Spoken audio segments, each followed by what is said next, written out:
Locked on Bama. Going to do a live episode here very quickly as Trey Amos is committed to Alabama, the defensive back from Louisiana. This is a good pickup, if you ask me. I think that Alabama certainly needed another person in the defensive backfield. That you can tell they've had some losses there recently. I mean, you can tell that Nick Saban really wanted to go get this guy. He made it a big priority to go get Trey Amos. And look, he's a good player, 6'1", 197 pounds, 200 pounds, something like that. So another transfer from the state of Louisiana in terms of defensive back. Alabama got Eli Ricks there. Alabama's always done well in Louisiana when it comes to guys in the defensive backfield. I think Landon Collins too. So this Alabama's fourth commitment from the transfer portal.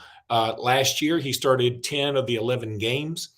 He had 35 tackles, 2.5 tackles for loss, 8 pass breakups, and a block kick.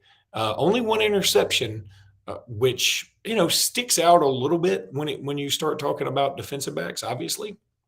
But here's the other thing. I think Alabama will also take the commitment from the kid transferring from UAB too. So that tells me Alabama is really, really looking to add some depth here. Jimmy won't be able to join me. He's in Walmart in Mobile, so he wasn't able to join me right now. But this kid, going back to Trey Amos, boy, every time I say his name, I want to say Tori Amos, who I believe is some kind of folksy hippie singer. I don't mean hippie in a bad way. I think she's just a sort of a widespread panic light. I don't know. I don't really know who it is. I just know the name. He does have 2 years of eligibility, which is a big deal too. Look, it doesn't matter when people say how many years of eligibility somebody has now. I don't even worry about it because you can transfer at the drop of a hat. So it does not matter at all how much eligibility you have. However, unless he's a graduate transfer next year, he would have to sit out a year unless they change the rules, which they obviously could.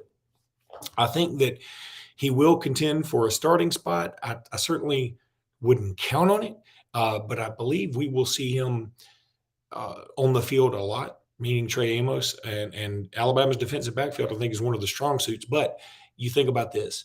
Alabama lost Traquan Fagans, who's transferred to USC now.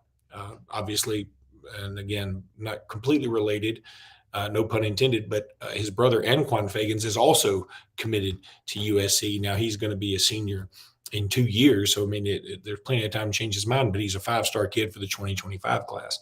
That's neither here nor there right now.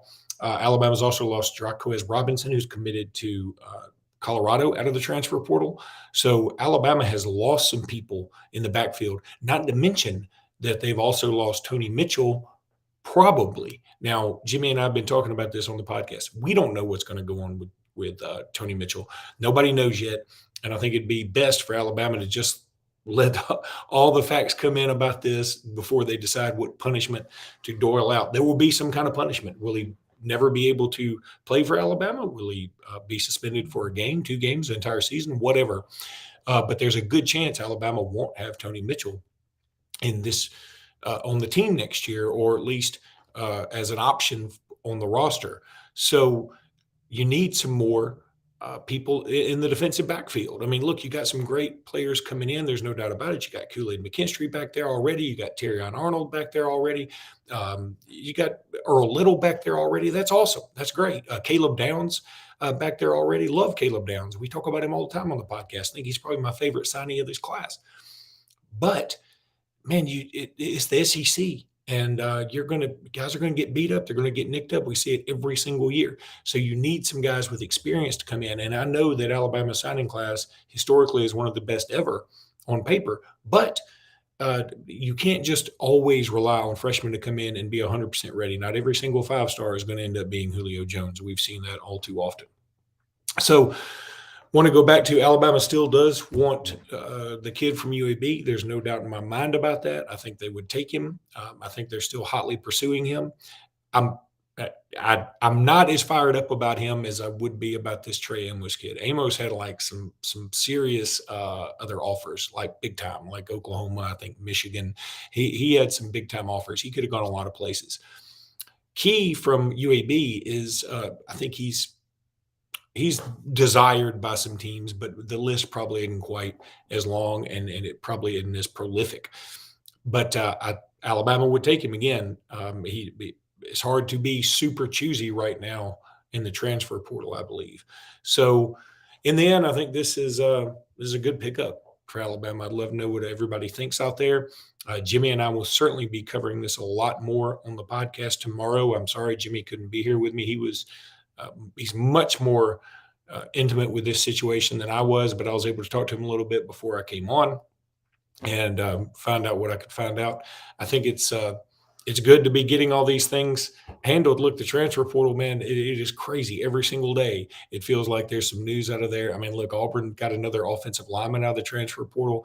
I saw something from one of my Auburn friends talking about how Auburn only signed like 8 offensive linemen in the 21 and 22 classes, and they've gotten like 9 offensive or 10 offensive linemen in this year alone when you include the transfer portal along with the signees that they had. It's kind of incredible how neglected that position was by the previous staff. But going back to Alabama here, look, Nick Saban talked about the depth at cornerback and how it's going to be a problem. So, you know, I think they really need to made this guy a super big priority, and they went out there and got him. I'm trying to find really quickly because I know he had a lot of other big offers, and I wanted to see what some of those other offers were. Um, Boy, I'm not seeing them right now, but I know there were some big names, and there's some other people out there who can help me. And UAB, the kid's name is Jalen Key. It was escaping me for just a minute there. So anyway, hey, look, another guy that it just popped into my head. You know, you talk about the defensive backfield. Another guy Jimmy and I talk about all the time is Christian Story. Love Christian Story. I mean, I think he'd be a great story, like literally and figuratively, to be a star on this particular team.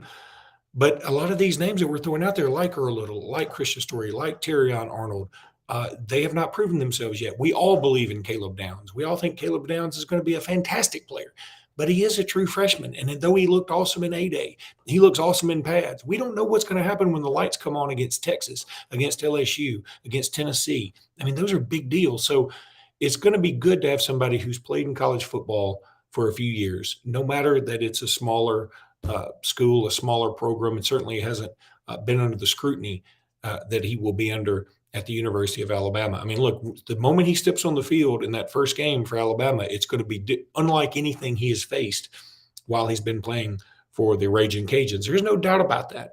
But at the same time, he's older. He has played Division I football, and I think that's a big deal. So just want to put something out there really quickly about this. Appreciate everybody tuning in.